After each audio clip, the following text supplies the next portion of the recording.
Gold, trusted gold buyers. మీరు తాకట్టు పెట్టిన బంగారాన్ని విడిపించి ఈ రోజు ఉన్న మార్కెట్ ధరకు కొనబడును.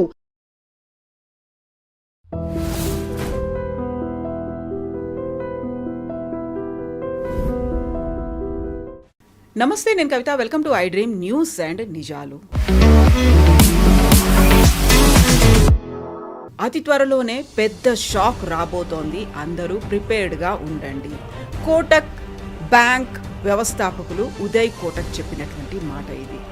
పెట్రోల్ డీజిల్ రేట్లు పెంచక తప్పదు. కేంద్ర మంత్రి హర్దీప్ సింగ్ పూరి చెప్పినటువంటి స్టేట్మెంట్ ఇది. దీంతో పాటుగా ప్రధానమంత్రి నరేంద్ర మోదీ తన కాన్వాయ్లో ఉన్నటువంటి వెహికల్స్లో 50%ని కట్ డౌన్ చేశారు. ఆ తర్వాత వాటిని ఎలక్ట్రిక్ వెహికల్స్గా మార్చమని కూడా ఒక మెసేజ్ ఇచ్చారు. ఏం జరగబోతోంది? క్రైసిస్ అనేది అతి తొందరలోనే రాబోతోందా? Crisis is real and near అనేటువంటి మాట ప్రతి చోట ఎందుకని వినిపిస్తోంది? మనం దానికి ప్రిపేర్డ్గా ఉన్నామా? మనతో పాటుగా ఉన్నారు సీనియర్ జర్నలిస్ట్ సురేష్ కొచ్చతిల్ గారు. సార్ నమస్కారం. సో క్రైసిస్ గురించి అందరూ మాట్లాడుకుంటున్నారు. అందులో ఫస్ట్ వినిపిస్తోంది ఏంటి? పెట్రోల్ డీజిల్ల రేట్లు పెరుగుతాయి అని. అందరూ ఇప్పటిదాకా ఒక అనాలిసిస్లు చేశారు, వస్తాయేమో అనేటువంటి ఊహాగానాలు ఉంటే సెంట్రల్ మినిస్టర్ చాలా క్లియర్ స్టేట్మెంట్ అనేది వచ్చింది, పెంచక తప్పని పరిస్థితి అనేది. అలాంటి అనివార్య పరిస్థితి నిజంగా ఉందా మన దగ్గర? ఉందండి. ఎందుకంటే మనం అర్థం చేసుకోవాల్సింది ఫస్ట్ మన దగ్గర ఉన్న ఫారిన్ ఎక్స్చేంజ్ నిన్న మాట్లాడాం. మన $703 బిలియన్ మన దగ్గర ఉంది. వినేటప్పుడు చాలా మంచిగా అనిపిస్తుంది. ఇక్కడ పక్కన పాపం పాకిస్తాన్ దగ్గర 26 మిలియన్ కూడా లేదు, బిలియన్ కూడా లేదు. వాళ్ళకు ఒక 2 వారాల ఎక్స్పోర్ట్ కూడా వాళ్ళు చేయలేరు, దాంతో ఇంపోర్ట్ చేయలేరు. డీజిల్ కానీ పెట్రోల్ కానీ క్రూడ్ ఆయిల్ కానీ. మనం కంఫర్టబుల్గా ఉన్నాం కదా అనుకుంటాం. మనం కాదు. మనం ఫస్ట్ ఆయిల్ కొనేటప్పుడు అంటే లాస్ట్ ఫైనాన్షియల్ ఇయర్ అనుకోవచ్చు, మార్చ్ దాకా వచ్చేటప్పుడు ఈ యుద్ధం మొదలైన తర్వాత వాజ్ అరౌండ్ $65 నుంచి $70 పర్ బ్యారెల్. ఓకే, ఇప్పుడు అది పెరిగి 110 దాకా వెళ్ళింది. ఒక బ్యారెల్లో 3.5 లీటర్స్ ఉంటుంది. మీరు క్యాలిక్యులేట్ చేసుకోవచ్చు ఎంత వస్తుంది అనేది. న్యాచురలీ 50% పెరిగింది. 50% పెరిగినప్పుడు మీరు బంకులు అమ్ముతున్నప్పుడు రీఫైనింగ్ కాస్ట్ అంతా యాడ్ చేసుకుంటే మినిమం 60 to 65% రేట్లు పెరిగినాయి ఇంటర్నేషనల్ లెవెల్లో. ఈ ఆయిల్ కొనడానికి ఆయిల్ కంపెనీస్కి డబ్బులు కావాలి. వాళ్ళకు లాస్ మేకింగ్ అయిపోతే వాళ్ళ దగ్గర డబ్బులు ఉండదు ఆయిల్ కొనడానికి. వాళ్ళు ఎట్లా వెళ్తారు ఇంటర్నేషనల్ మార్కెట్లో? వెళ్ళి కాంట్రాక్ట్ ఎట్లా సైన్ చేస్తారు? నష్టాల్లో నడుస్తుంది. ఒక నెలకి ఇప్పుడు ఆయిల్ కంపెనీస్ అందరు కలిసి 3 major oil companies, that is Indian oil, HPCL and Bharat petrol, వీళ్ళు ముగ్గురు కలిపేసి 1,00,000 కోట్ల నష్టంలో నడుస్తుంది. 1 lakh crores. సో దానికే మోదీ గారు ఒక అపీల్ కూడా చేశారు మొన్న, that we should conserve fuel అని చెప్పారు. బంగారం కొనొద్దన్నారు, ఫారిన్ డెస్టినేషన్ మీటింగ్. దానికి అన్నీ ఒక్కొక్క రీజన్ ఉంది. బంగారం గురించి మాట్లాడాం మనం నిన్న. బంగారం గురించి మాట్లాడుతాం. ఏమంటారు ఏంటంటే, బంగారం కొనేటప్పుడు మనం ఒక ఫారిన్ కంట్రీ నుంచి తెప్పించకుండా డాలర్ పేమెంట్ చేస్తున్నాం. లాస్ట్ ఇయర్ మనం తెప్పించుకుంది 72 billion, that is almost close to 7,200 crores. ఇంత ఖర్చు పెట్టాలన్నా, మన దగ్గర లేని ప్రోడక్ట్ మనం బయట నుంచి తెచ్చుకోవాల్సినప్పుడు ఇంత కట్టాలన్నా, ఇంత డబ్బులు కట్టి అది కూడా మన ప్రెషియస్ ఫారిన్ ఎక్స్చేంజ్ వాళ్ళకి ఇవ్వాలన్నా అని ఒక ప్రశ్న. ఆయిల్ ఎస్ మనం తీసుకురావాల్సింది, కానీ అక్కడ కూడా మోదీ గారు కొన్ని సొల్యూషన్స్ చెప్పారు. కోవర్కింగ్, మన ఇంటి నుంచి వర్క్ ఫ్రమ్ హోమ్ చెప్పారు. నెక్స్ట్ ఆయన చెప్పారు, మీరు కార్లో ఒంటరిగా వెళ్ళకుండా 10 తీసుకెళ్ళండి కార్లో. అది కాకుండా దాన్ని పబ్లిక్ ట్రాన్స్పోర్ట్ యూజ్ చేయండి, మెట్రో కానీ బస్సెస్ కానీ అని చెప్పారు. దానికి అన్నిటి కారణాలని ఒక క్రైసిస్ వచ్చినప్పుడు ఎట్లా హ్యాండిల్ చేయాలని చాలా ఇంపార్టెంట్ ఉంటుంది. అది ఇక్కడ కూడా జరిగింది. ఈ క్రైసిస్లోనే మనం దీని నుంచి కొన్ని లెసన్స్ నేర్చుకోవాల్సి వస్తుంది. ఒకటి, ఆయిల్ అనేది మనం ఎప్పుడు ఈ మిడిల్ ఈస్ట్ మీద డిపెండ్ కాకూడదు. మనం మన వైపు నుంచి కూడా ఏదైనా మార్పులు తీసుకురావాలి. మన దగ్గర ఆయిల్ లేదు కదా, మన 85% మనకు కావాల్సిన ఆయిల్ మనం తెప్పించుకుంటున్నాం. అప్రాక్సిమేట్లీ ఒక సంవత్సరానికి మనం ఖర్చు చేసేది, ఇప్పుడు మీరు గోల్డ్ గురించి చెప్పారు చూడండి, that we spend $70 billion. We are spending $140 billion ఆయిల్కి. 140, 150 ఇప్పుడు. దాన్ని తగ్గించి 100 దాకా తీసుకురావచ్చా? ఇదొక ప్రశ్న. ఎందుకంటే ప్రతి సంవత్సరం పెరుగుతుంది, తగ్గట్లేదు.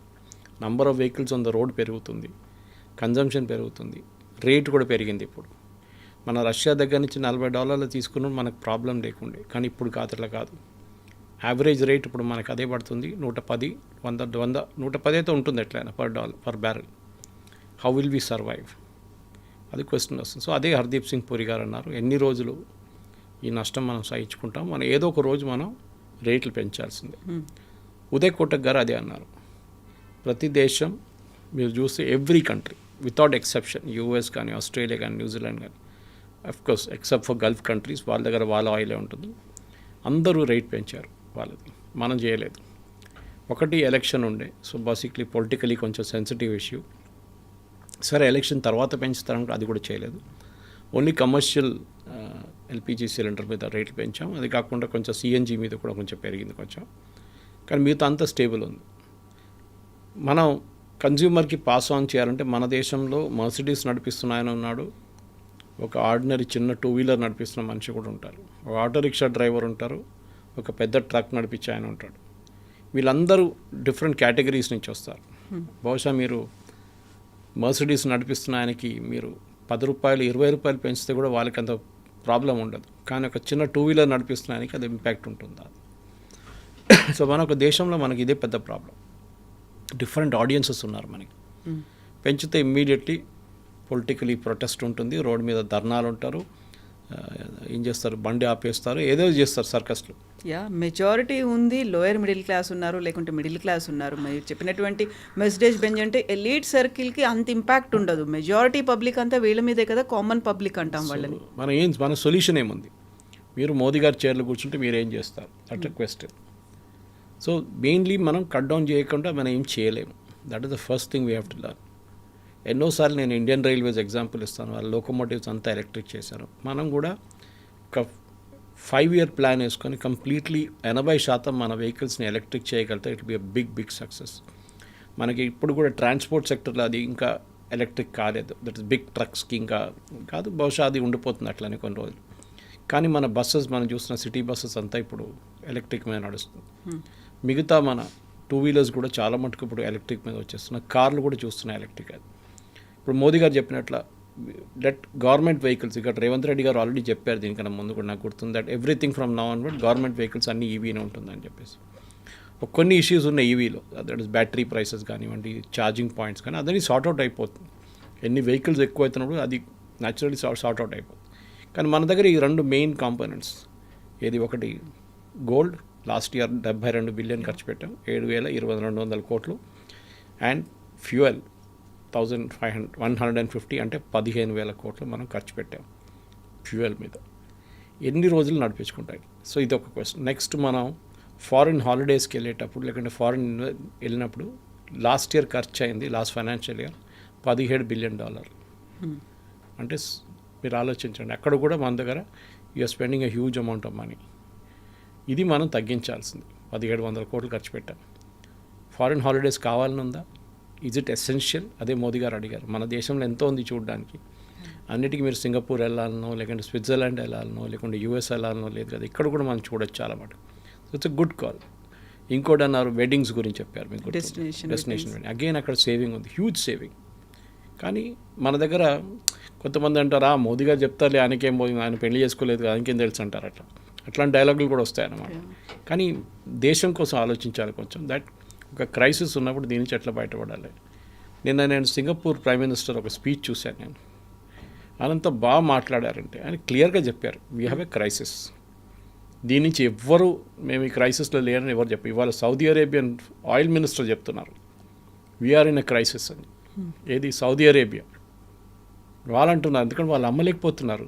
వాళ్ళ లైఫ్ స్టైల్ మెయింటైన్ చేయాలంటే, వాళ్ళ దేశం మెయింటైన్ చేయాలంటే వాళ్ళ రెవెన్యూ కావాలి వాళ్ళకి. ఇప్పుడు ఏమవుతుంది, వాళ్ళ ఎఫ్డీలు ఉంటుంది. మన ఎఫ్డీలు అంటే వాట్ మెంటో సేఫ్టీలో పెట్టిన డబ్బులు ఉంటుంది, అదన్నీ బయటికి తీయాల్సి వస్తుంది. ఇప్పుడు మన దగ్గర కూడా అదే జరిగింది. స్ట్రాటజిక్ పెట్రోలియం రిజర్వ్స్ అని మనం మెయింటైన్ చేసుకుంటాం.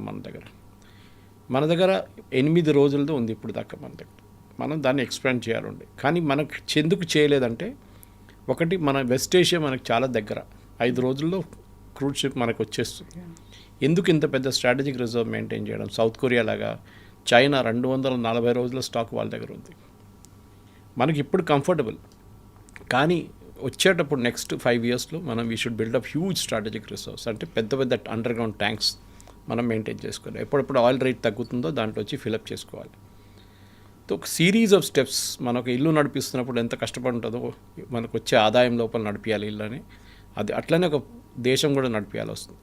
సో మోదీ గారు చెప్పిన మాటకి ఐ థింక్ మన ప్రజలు కూడా వినాలి కొంచెం. ఎందుకంటే చాలా మటుకు పర్సనల్ వెహికల్స్ నేను ఇప్పుడు కూడా చూస్తాను రోడ్డు మీద. మీరు లండన్ గురించి మాట్లాడతారు, చాలామంది సింగపూర్ గురించి మాట్లాడతారు. లండన్లో మీరు మెయిన్ సిటీ ఎంటర్ కావాలంటే అన్ని బండ్లు అలో చేయరు. You to pay tax, toll కట్టాల్సి వస్తుంది. దానికి చాలా హెవీ టోల్ ఉంటుంది అది. సో చాలామంది ఏం చేస్తారు, లండన్ బయట ఉన్న ట్యూబ్ దగ్గర పెట్టేసి, అంటే వాళ్ళ మెట్రో దగ్గర పెట్టి మెట్రో తీసుకుంటారు వాళ్ళు. ఈవెన్ పెద్ద పెద్ద సీఈఓస్ కూడా. సో అది మనం కూడా నేర్చుకోవాల్సని ఒక కల్చర్, చేంజ్ ఆఫ్ కల్చర్ రావాలి మనకి. ఇప్పుడు ఆ చేంజ్ ఆఫ్ కల్చర్ లేదు మనకి. ఎవరు అంటే కూడా రోడ్డు మీద తిరుగుతారు. ఈజ్ ఇట్ ఎసెన్షియల్ అని మనం ఎవరు అడగట్లేదు.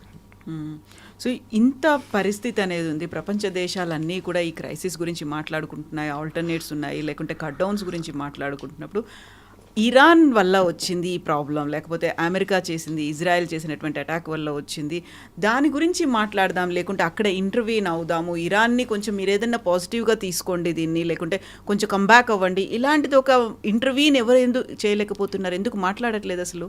మాట్లాడుతున్నారు కానీ దీంట్లో జరిగింది మీకు గుర్తుంటుంది. ఫస్ట్ 1 వీక్ 10 days వీళ్ళు ఫైరింగ్ ఉండి అక్కడెక్కడ మిసైల్స్ ఫైర్ చేశారు, డ్యామేజ్ చాలా జరిగింది.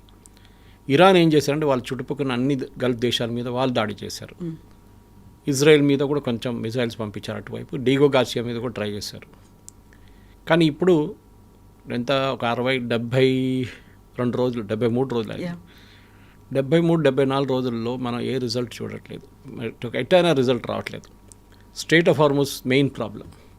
ఈ రేట్ అన్నీ పెరగడానికి main reason straight of Hormuz. రెండవది డ్యామేజ్ టు ఇన్ఫ్రాస్ట్రక్చర్, అంటే ఖతార్ ఆయిల్ ఫీల్డ్స్ కానివ్వండి, Saudi Arabia Aramco oil fields కానివ్వండి, కువైట్లో ఉన్న రిఫైనరీ కానివ్వండి, ఇదంతా వాళ్ళకి చాలా మటుకు డ్యామేజ్ జరిగింది. అది రిపేర్ చేయడానికి టైం పడుతుంది. అదే చెప్తారు, ఈ యుద్ధం రేపు పొద్దున ఆగిపోయింది అనుకోండి, ఈవెన్ దెన్ మీకు 6 నెలల పాటు పడుతుంది ఈ ప్రైసెస్ స్టెబిలైజ్ కావడానికి. 6 నెలలు మనం we have to somehow manage అన్నమాట. ఇప్పుడు ఇరాన్ ఎందుకు కాపట్లేదు? ఇప్పుడు మీరు చూస్తున్నారు నిన్నటి నుంచి కొన్ని ట్యాంకర్స్ బయటికి రావడం మొదలైంది. ప్రాజెక్ట్ ఫ్రీడమ్ అని చెప్పి ప్రెసిడెంట్ ట్రంప్ మొదలుపెట్టారు, అది మళ్ళీ ఒక రోజులు ఆపేశారు. పాకిస్తాన్ చెప్పారని చెప్పి ఇప్పుడు పాకిస్తాన్ రోల్ చాలా డౌట్ఫుల్గా వస్తుంది. ఎందుకంటే మేము మాట్లాడుతున్నాం ఇరాన్తోని, మేము కొత్త ఒప్పందం చేద్దాం అని చెప్పి లాస్ట్లో అది గార్బేజ్ అని చెప్పారు ప్రెసిడెంట్ ట్రంప్. పాకిస్తాన్కి ఏం ఇంట్రెస్ట్ ఉంది దీంట్లో, ఇరాన్ని సపోర్ట్ చేయడంలో? అక్కడే చాలామంది డౌట్ వస్తుంది. మీరు వింటుంటారు, నిన్న పాకిస్తాన్లో ఇరాన్ బాంబింగ్ నడుస్తున్నప్పుడు, ఇరాన్ మీద బాంబులు వేస్తున్నప్పుడు అమెరికా వాళ్ళ ప్లేన్లు తీసుకెళ్ళి పాకిస్తాన్లో పెట్టుకున్నారంట, ఎయిర్ ఫోర్స్ ఎయిర్క్రాఫ్ట్ అంతా. కొన్ని ఆఫ్ఘనిస్తాన్లో కూడా పెట్టుకున్నారట. ఇప్పుడు ఆలోచించండి పాకిస్తాన్ కాంప్లిసిటీ ఎంత ఉంది. ఒకవైపు టాక్స్ నడిపిస్తున్నారు, ఇంకోవైపు మీరు ఏం చేయకండి, మీరు సీజ్ఫైర్ పెట్టండి, నేను మాట్లాడుతున్నాం వాళ్ళతో, మీరు ఏం బాంబింగ్ చేయకండి 2-3 సార్లు చేశారు. ఇప్పుడు నా అమెరికాకు అర్థమైపోయింది Pakistan was of zero value. దానికోసం అసీం మునీన్ గురించి మాట్లాడలేదు, ఇస్లామాబాద్ టాక్స్ లేదు, ఏం లేదు. లిటరలీ పాకిస్తాన్ వాళ్ళని ఫూల్డ్ ప్రెసిడెంట్ ట్రంప్. ఇప్పుడు ప్రెసిడెంట్ ట్రంప్కి అర్థమైపోయింది. ఆయన ప్రాబ్లం ఏంటంటే ఆయన యుద్ధం మళ్ళీ మొదలు పెట్టలేరు. ఈ కెనాట్ స్టార్ట్ ఎ వార్, ఎందుకంటే ఉన్న యుద్ధం అయిపోయింది. Operation epic fury finished. ఇప్పుడు ఇంకొక యుద్ధం మొదలు పెట్టాలంటే దానికి ఒక రీజన్ ఉంటుంది. ఏంటి? మా మీద దాడి చేశారు, సో మేము దాడి చేశాము. Waiting for their time. So ఏం చేస్తారంటే ఇప్పుడు మీరు వినుంటారు, నిన్న యుఏఈ హెస్ అటాక్డ్ ఇరాన్. ఒకసారి కాదు 4 సార్లు అటాక్ చేశారు లాస్ట్ ఒక 2 వారాల్లో. దానికోసం యుఏఈ మీద దాడి చేస్తున్నారు ఇరాన్. అందరూ అడిగా, ఎందుకు యుఏఈ మీద ఎన్ని దాడులు చేస్తున్నారు? సౌదీ అరేబియా మీద అక్కడక్కడ కొడుతున్నారు ఒకసారి వారంలో. యుఏఈని ప్రతిరోజు టార్గెట్ చేస్తున్నారు. ఎందుకంటే అక్కడ ఇజ్రాయలీస్ ఉన్నారు, ఐరన్ డోమ్ తీసుకొచ్చారు వాళ్ళు. అది కాకుండా రెగ్యులర్గా వాళ్ళ అడ్వైస్ మీద, వాళ్ళ ఇంటెలిజెన్స్ మీద యూఏఈలో ఉన్న ఎయిర్క్రాఫ్ట్ తీసుకెళ్ళి అది కూడా రఫాల్ యూజ్ చేసి వాళ్ళని బాంబింగ్ చేస్తున్నారు ఇరాన్ మీద. సో గల్ఫ్ కంట్రీస్ కూడా అర్థమైపోయింది, మాకు సెల్ఫిష్ ఇంట్రెస్ట్ ఉంది దీంట్లో. ఎన్ని రోజులు మేము అమెరికాని కూర్చుంటాం, మేము కూడా ఆ స్ట్రైట్ ఆఫ్ హార్మూజ్ ఓపెన్ చేయడానికి మేము కూడా కష్టపడాలి కొంచెం అని చెప్పి వీళ్ళు కూడా దిగారు. ఇప్పుడు న్యూస్ వస్తుంది గంట సేపు ముందు, దట్ సౌదీ అరేబియా కూడా అటాక్ చేశారంట ఇరాన్ని. సో అన్ని గల్ఫ్ దేశాలు కలిసి ఇరాన్ని అటాక్ చేస్తే ఇరాన్ ఏం చేయలేరు. వాళ్ళు ముందు అమెరికాని తిడుతుండే కదా, ఇజ్రాయెల్ని తిడుతుండే. ఇప్పుడు వీళ్ళందరూ గల్ఫ్ కంట్రీస్ అటాక్ చేస్తే ఇరాన్ ఏమంటారు? ఏమనలేరు. వీళ్ళందరూ ఇస్లామిక్ కంట్రీస్. అప్పుడు ముందు మరి అమెరికాని తిడతారు, ట్రంప్ని తిడతారు. ఇప్పుడు మీరు ఎవరి మీద దాడి చేశారో వాళ్ళ మీద దాడి చేస్తున్నారు.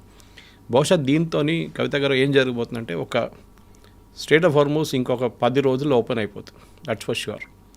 ఓకే, మీరు చూడండి, ప్రెసిడెంట్ ట్రంప్ ఎయిర్క్రాఫ్ట్లో ఎక్కి చైనా నుంచి రిటర్న్ వచ్చేదాకా ద క్యాంపెయిన్ విల్ స్టార్ట్. అది ఇట్లా అవుతుంది. ఫస్ట్ ఇజ్రాయెల్ వాళ్ళ మీద కొడతారు. అది నిన్న బెంజమిన్ నెటన్యాహు మన 60 Minutes ఇంటర్వ్యూలో చాలా క్లియర్గా ఇండికేషన్ ఇచ్చారు. మేము అక్కడి నుంచి జరిగే ప్రసక్తే లేదు. We will hit Iran till we get the uranium. వాళ్ళు ఇవ్వకపోతే మేము వెళ్ళి తీసుకుంటాం, గుంజుకొని తీసుకొచ్చేస్తాం. రెండోది వాళ్ళ దగ్గర హూతీలు, హమాసు, హుజ్బుల్లా సపోర్ట్ మేము ఫినిష్ చేసేస్తాం. దాన్ని ఇరాన్ని కొట్టాల్సిందే. సో మేము ఇరాన్ని కొడతాం. సో సిచ్యువేషన్ ఎట్లయిపోయిందంటే ట్రంప్ జరిగిపోతారు, ఇజ్రాయెల్ కొడుతూనే ఉంటారు. ఇజ్రాయెల్ కొట్టేదానికి కోపంగా వాళ్ళు ఏం చేస్తారు, మళ్ళీ అమెరికా మీద దాడి చేస్తారు. అంటే అమెరికన్ అసెట్స్ మీద, అమెరికన్ బేసెస్ కానివ్వండి, అమెరికాలో గల్ఫ్ ఆఫ్ ఒమాన్లో ఉన్న వాళ్ళ షిప్స్ మీద దాడి చేస్తారు. అప్పుడు అమెరికాలో వాళ్ళకి మిలిటరీ రూల్ ఒకటి ఉంది, if you are attacked you can attack. మీ మీద దాడి చేస్తే మీరు రిటర్న్ దాడి చేయొచ్చు. సో అమెరికా వాళ్ళ మీద దాడి చేస్తారు. జస్ట్ వాచ్, నెక్స్ట్ 1 weekలో జరగబోతుంది. అండ్ దీంతోనే ఐ థింక్ ఒక చాలా రోజుల నుంచి ఈ స్ట్రేట్ ఆఫ్ హార్మజ్ ఓపెన్ చేయట్లని చెప్తున్నారు. కానీ ఇప్పుడు డెఫినెట్గా పాకిస్తాన్ పక్కన పెట్టిన తర్వాత నో మోర్ పీస్ టాక్స్ అయిపోయింది. పీస్ టాక్స్ అనే ప్రసక్తే లేదు ఇంకా. It be a direct attack on Iran. And I think దీంతోనే ఇరాన్ రెజ్యూమ్ కూడా it be out in about 1 month's time. Strait of Hormuz open చేస్తే మనకి ప్రైసెస్ స్టేబుల్ అయిపోతుంది కవిత గారు. That will be a big relief. మనకు ఒకరికే కాదు, లోకంలో ఉన్న ఆల్మోస్ట్ 190 దేశాలకి దీని ఇంపాక్ట్ ఉంది. చాలా దేశాలు మనం చూసినాం ఫైనాన్షియల్ ఎమర్జెన్సీ డిక్లేర్ చేశారు వాళ్ళు. యూరోప్లో 400 ఎయిర్క్రాఫ్ట్ ప్రతిరోజు 400 ఫ్లైట్స్ క్యాన్సిల్ చేస్తున్నారు. అట్లీస్ట్ మన దగ్గర జరగట్లేదు. ప్రతి దేశంలో ఈ ప్రాబ్లం ఉంది. ఫ్యూయల్ రేషనింగ్ నడుస్తుంది. వాళ్ళ దగ్గర ఉన్న స్ట్రాటజిక్ రిజర్వ్స్ మొత్తం గుంజుకుంటున్నారు బయటికి. ఎన్ని రోజులు ఎక్కడో ఒక ప్లేస్ వచ్చి దాగాల్సింది. ఇప్పుడు ఫ్రెంచ్ వాళ్ళు they sent Charles de Gaulle వాళ్ళ ఎయిర్క్రాఫ్ట్ కెరియర్ పంపించారు. బహుశా అది ఇప్పుడు చేరుకుని ఉంటుంది గల్ఫ్ ఆఫ్ ఒమాన్లో. బ్రిటన్ వాళ్ళు ఇంకో ఫ్రైటర్ని పంపించారు. వాళ్ళు అది కూడా చేరుకుని ఉంటాయి. డెస్ట్రాయర్ని పంపించారు ఒకటి. అన్నీ కలిపి ఐ థింక్ ఒకటేసారి వీళ్ళందరూ స్ట్రేట్ ఆఫ్ హార్మజ్లో ఎంటర్ అయిపోతారు. వీళ్ళ మీద దాడి జరిగితే they will hit back and that will be the end of Iran after that. ఎందుకంటే ఇన్ని రోజులు వెయిట్ చేశారు. I think Trump is nearing, నిన్న చెప్పి ఉంటారు, మీరు వినుంటారు. అది పేషెంట్ ఐసీయూలో ఉన్నారు, లైఫ్ సపోర్ట్లో ఉన్నారు, 1% ఛాన్సే ఉంది పేషెంట్కి సీజ్ఫైర్కి. సీజ్ఫైర్ అయిపోయింది అని చెప్పి. So that is what is thing. కానీ ఆయన చైనాలో ఉన్నప్పుడు ఇది జరిగితే బాగుండదు. చైనాతో కూడా మాట్లాడతారు, జీ జిన్పింగ్తో మాట్లాడతారు. కానీ జీ జిన్పింగ్కి సెల్ఫిష్ ఇంట్రెస్ట్ ఉంది స్ట్రేట్ ఆఫ్ హార్మజ్ ఓపెన్ పెట్టడంలో. చైనా వాళ్ళ 90% వాళ్ళ రిక్వైర్మెంట్స్, ఇరాన్ ఆయిల్ మొత్తం చైనా తీసుకెళ్తారు. ఇరాన్ దగ్గర ఉన్న మొత్తం ఆయిల్ కెపాసిటీ 90% చైనా తీసుకెళ్తారు. ఇప్పుడు లాస్ట్ 2 వారాల నుంచి వాళ్ళకి ఒక బ్యారెల్ కూడా రావట్లేదు. వాళ్ళు పెద్ద సంక్షోభంలో ఉన్నారు. వాళ్ళు నాట్ జస్ట్ దెమ్, రష్యా దగ్గర నుంచి తీసుకుంటారు. రష్యా ఇప్పుడు ఒకే సిచ్యువేషన్, కానీ రష్యా ఇప్పుడు చాలామందికి సప్లై చేస్తున్నారు ఇప్పుడు. సో వాళ్ళు కూడా చైనాకి తగ్గించేశారు క్వాంటిటీ. ఇటువైపు వెనిజువేలా నుంచి అంత ఆయిల్ రావట్లేదు ముందు వచ్చేటట్లు. So all the way around China is in problem also. So వాళ్ళకి ఒక సెల్ఫిష్ ఇంట్రెస్ట్ ఉంటుంది. వాళ్ళు దీనికన్నా ముందు బెంజమిన్ నెటన్యాహు గారు చెప్పినట్ల they are supplying arms parts, అంటే అల్యూమినియం కానీ స్టీల్ కానీ దాన్ని సప్లై చేస్తున్నారు ఇరాన్కి. అది ఆపండి, వాళ్ళు ఆపేస్తారు మెల్లగా. So Iran will get the message. So వాళ్ళ బ్లఫింగ్ గేమ్ అందు చూడండి, ఇన్ని రోజులు మేము అది చేస్తాం ఇది చేస్తామని చెప్పి. It's a pure game of bluff. President Trump దాంట్లో వచ్చి పడ్డాడు because of the Pakistanis. Pakistan role లేదు ఇప్పుడు. There no more talks, direct attack. అప్పుడు ఇరాన్ తగ్గిస్తే కిందికి దిగితే వాళ్ళు వచ్చి మేము మీకు యురేనియం ఇచ్చేస్తాం అంటే దట్స్ డిఫరెంట్. బట్ వాళ్ళు చేయరు. As much as president Trump కూడా వెనకకి తిరిగి వెళ్ళలేడు. ఎందుకంటే ప్రెసిడెంట్ ఒబామాని తిట్టారు ఆయన. ప్రెసిడెంట్ ఒబామా జేసీపీ అగ్రిమెంట్ చేశారు, మనకు చాలా నష్టం వచ్చింది, దాంట్లో యురేనియం రాలేదు, మనం డబ్బులు ఇచ్చేసాం వాళ్ళకని చెప్పారు. Now will you do the same thing? President Trump చేస్తే అదే అంటారు, ఒబామా అంటాడు నేను చేసిన అదే డీల్ నువ్వు చేసుకున్నావా అంటాడు. అప్పుడు ఏం బాగాలేదన్నా ఇప్పుడు ఏమైందని అడుగుతారు. సో ప్రెసిడెంట్ ట్రంప్కి చాలా పెద్ద ప్రాబ్లం ఉంది. He has to get the entire uranium back. అది ఒక ఈగో ఇష్యూ అయిపోయింది ఇప్పుడు. సో దాంతోనే బహుశా నెక్స్ట్ ఒక 10 రోజుల లోపల you will see a major change in the Iran affair.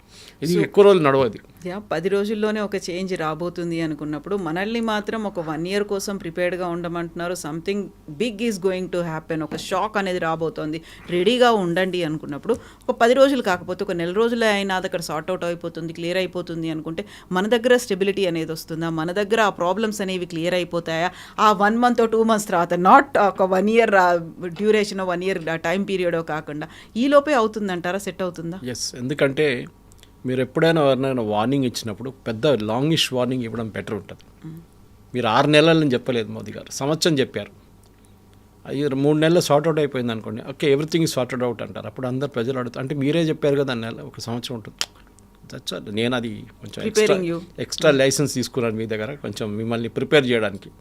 3 monthsలో sort out అయిపోయింది, 6 months సార్ట్అవుట్ అయిపోయింది. ఇట్స్ ఓకే నా మీరు బంగారం కావండి కొనుక్కోండి. బట్ ఇప్పుడు కూడా నేను అదే చెప్తున్నాను, బంగారం ఇస్ మన దేశంలో నేను మాట్లాడామనండి సీరియస్లీ దాని గురించి, ఒక లాక్టప్ అసెట్గా మారిపోయింది మన దేశం. దాన్ని మానిటైజ్ చేయాల్సి వస్తుంది. లాకర్లో ఉండే మీకు 10 పైసలు సంపాదించదు, ఒకటే సంపాదించదు. ఎట్లా అంటే బంగారం రేట్ పెరుగుతాయి, ఇప్పుడు దాకా పెరుగుతూనే పోతుంది. కానీ it has reach the stage of plateau. దీనికన్నా పైకి ఇంకా వెళ్ళడం చాలా ఇంపాసిబుల్ అనిపిస్తుంది, ఎందుకంటే డిమాండ్ లేదు లోకంలో, డబ్బులు లేవు. Panic buying. ఎందుకంటే రూమర్స్ ఏంటంటే ఒక ఇంపోర్ట్ డ్యూటీ పెడతారు గవర్నమెంట్, దీని మీద కస్టమ్స్ డ్యూటీ పెంచుతారని చెప్పి ఒక రూమర్ వచ్చింది. దాంతో కొనండి వాళ్ళు షాప్కి వెళ్ళి కొనుక్కుంటున్నారు. మనం పెట్రోల్ బంక్లో చూస్తాం చూడండి, రేపటి నుంచి 10 రూపాయలు పెంచుతానగానే ఇమ్మీడియట్ లైన్ కట్టేస్తారు బయట. The same thing here also. Actual మీకు యూజ్ ఉన్న వాళ్ళు, అంటే పెళ్లి కానివ్వండి అట్లాంటి రీజన్స్ ఉన్న వాళ్ళు డెఫినెట్లీ వాళ్ళు కొంటారు. వాళ్ళకు భయం ఉంటుంది. 2-3 నెలల తర్వాత, ఒక 6 నెలల తర్వాత ఒక పెళ్లి ఫిక్స్ అయింది అనుకోండి, డేట్ మీకు తెలుసు, you will go and by it. ఎందుకంటే మళ్ళీ ఎందుకు రిస్క్ తీసుకోవడం అని చెప్పి. కానీ నార్మల్ సిటిజన్స్ ఈ సిచ్యువేషన్లో కొనక్కర్లేదు. ఫస్ట్ ఆఫ్ ఆల్ గవర్నమెంట్ కూడా చెప్తున్నారు, గోల్డ్ మానిటైజేషన్ స్కీమ్ ఒకటి ఉంది, మేము దాన్ని కొంచెం రీవర్క్ చేస్తున్నాం. ట్యాక్సేషన్ స్ట్రక్చర్ నుంచి గోల్డ్ లోన్ జిఎంఎల్ అని ఒకటి ఉంది, అది కూడా మనం ఇంట్రడ్యూస్ చేయబోతున్నాం గోల్డ్ మానిటైజేషన్ లోన్. అది కూడా బహుశా గవర్నమెంట్ ఇంకో రోజు, ఎందుకంటే ఈ బంగారం మీరు లాకర్లో పెట్టే బదులు government wants you to monetise it, అదే అంటున్నారు వాళ్ళు. కానీ దీనికన్నా ముందు కూడా చూసాం, ఇందిరాగాంధీ హయాంలో, తర్వాత మన్మోహన్ సింగ్ హయాంలో ఇదే గోల్డ్ మీద చాలా మటుకు రెస్ట్రిక్షన్స్ తీసుకొచ్చారు. ఇందిరాగాంధీ టైంలో అయితే మీకు తెలుసు, మీరు గోల్డ్ బార్ కానీ గోల్డ్ కాయిన్స్ కానీ గోల్డ్ బిస్కెట్లు మీరు ఉంచుకోకూడదు అని చెప్పి ఒక రూల్ తీసుకొచ్చింది ఇందిరాగాంధీ గారు. మీరు లాకర్లో ఉన్న కూడా మీకు డిక్లేర్ చేయాల్సి వచ్చింది, దాన్ని కన్వర్ట్ చేసి జ్యువెలరీగా చేయాల్సి వచ్చింది. మన్మోహన్ సింగ్ చిదంబరం టైంలో ఏం చేశారు, 80-20 రేషియో తీసుకొచ్చారు ఇంపోర్టర్స్. అంటే బంగారం తెచ్చుకున్న వాళ్ళు ముందు 20% తీసుకొచ్చి, వాళ్ళకి ఒక సంవత్సరంలో 100 కోట్లు బంగారం కావాలంటే ముందు 20 కోట్లు బంగారం తెచ్చి దాన్ని జ్యువెలరీగా కన్వర్ట్ చేసి రిటర్న్ పంపించాలి అబ్రాడ్, అంటే యూరోప్ కానీ యూఎస్ కానీ. అక్కడ మన ఇండియన్ కన్స్యూమర్స్ ఉంటారు వాళ్ళ కోసం. ఓన్లీ ఆఫ్టర్ దట్ మిగతా 80 కోట్లు. ఎందుకంటే మీరు ఒక 100 కిలోలు బంగారం తీసుకొస్తే మీరు డే 1లో 100 కిలోలు కన్వర్ట్ చేయలేరు. మీరు అది ఇయర్లో స్ప్రెడ్ అవుట్ చేస్తారు. But you already spent 100 crores. అది గవర్నమెంట్ ఏమంటారు, మీరు పీస్ బై పీస్ చేయండి అన్నారు చిదంబరం టైంలో. కానీ అది కూడా జరగలేదు, it flopped big time. So Modi garu ఇప్పుడు ఏం అనట్లేదు, నేను రేపటి నుంచి బ్యాన్ చేస్తాను అదేం చెప్పడానికి. ప్రాబ్లం ఏమవుతుందంటే, మీరు ఒకసారి గోల్డ్ డ్యూటీ పెంచారనుకోండి, దుబాయ్లో ఇప్పుడు మన దగ్గర 10 గ్రాములకి 153,000 155,000 ఎంతో నడుస్తుంది. దుబాయ్లో అది 120,000 ఎంతో ఉంటుంది. సో మీరు డ్యూటీ పెంచితే ఈ 153,000 మళ్ళీ ఒక 6% అంటే మేబీ ఒక 160,000కి వెళ్ళింది అనుకోండి. ఈ డిఫరెన్స్ ఆఫ్ 30,000-40,000 స్మగ్లర్స్కి పెద్ద అట్రాక్షన్. అప్పుడు వాడు 10 కిలోలు ఒక తీసుకుంటే 2 కిలోలు బంగారం తీసుకొస్తే కూడా it will be good profit for them అనమాట. ముందు 5 లక్షలు ఉండే 1 కిలో బంగారం మీద కమిషన్, అంటే డిఫరెన్స్ ఆఫ్. ఇప్పుడు తగ్గి అది చాలా తగ్గింది. నిర్మలా సీతారామన్ గారు డ్యూటీ తగ్గించారు, సో స్మగ్లింగ్ పోయింది.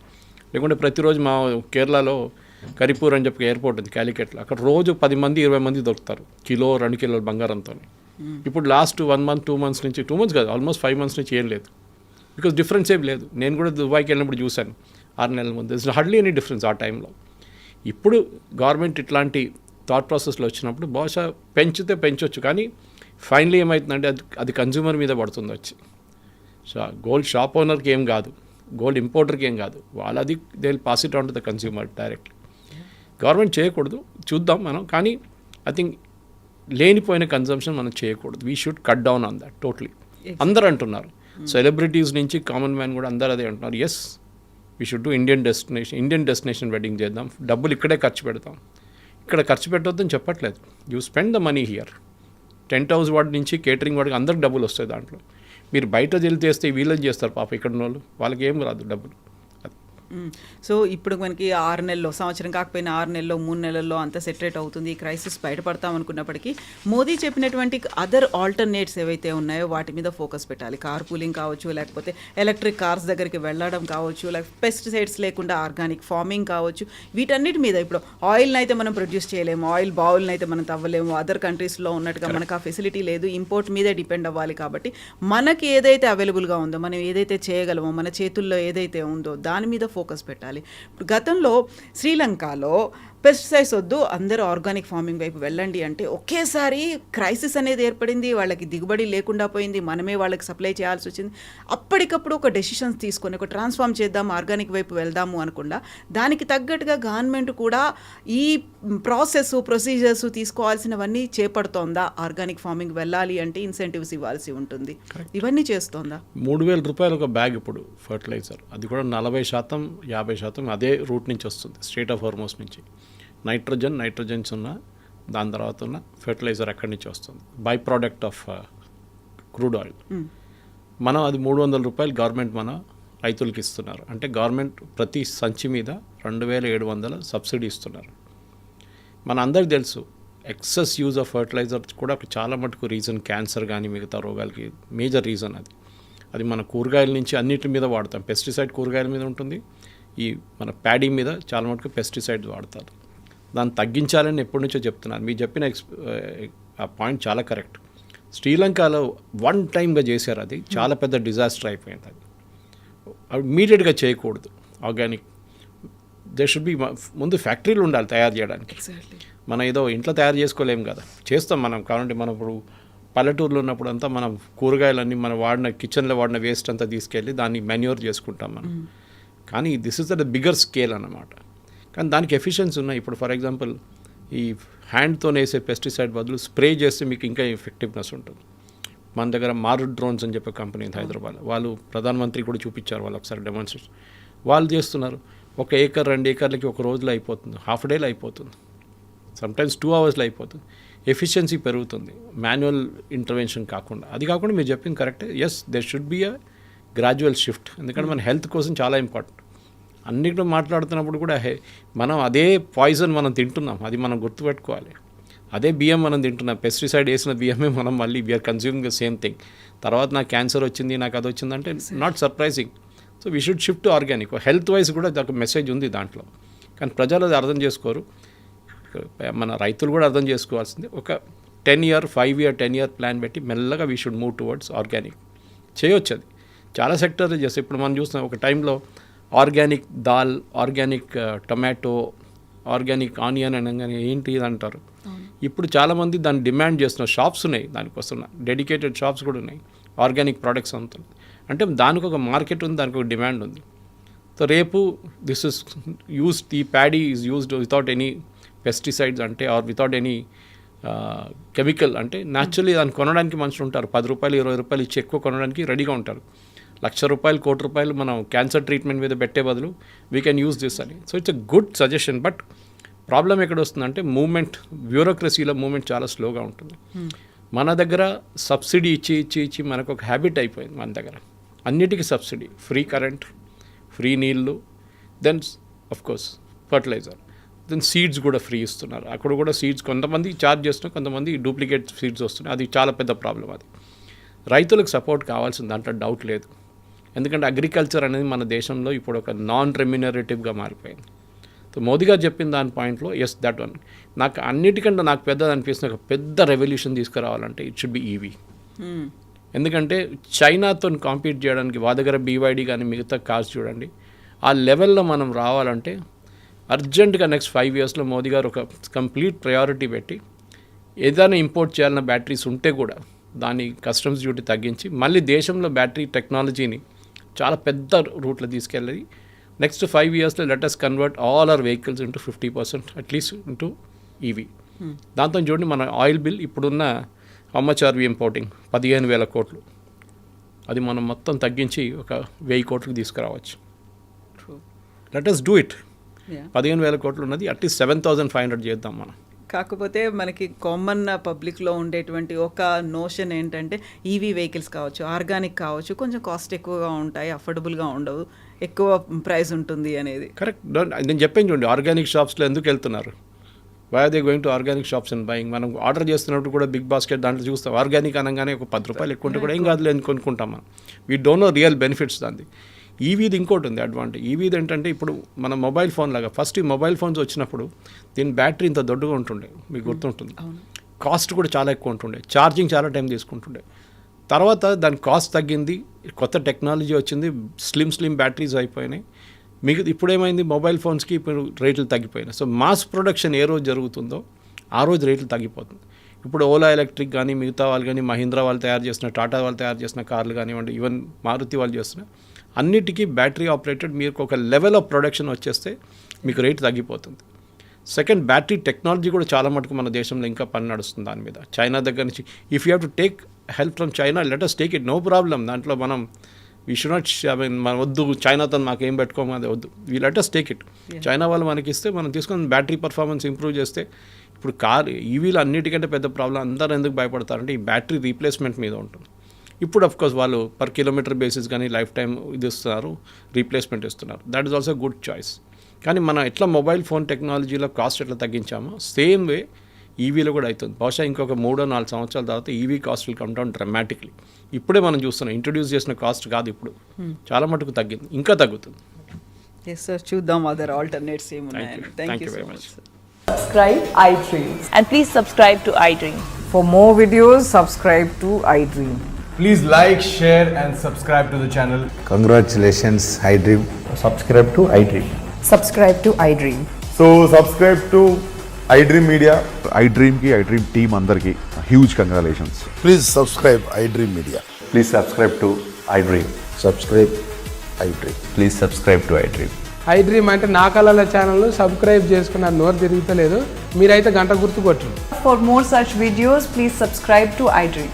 Subscribe to iDream. Please subscribe to iDream. Please subscribe iDream Media. Please do subscribe to iDream. Please subscribe to iDream Media. For best entertainment and information, please subscribe iDream. And don't forget to subscribe to iDream.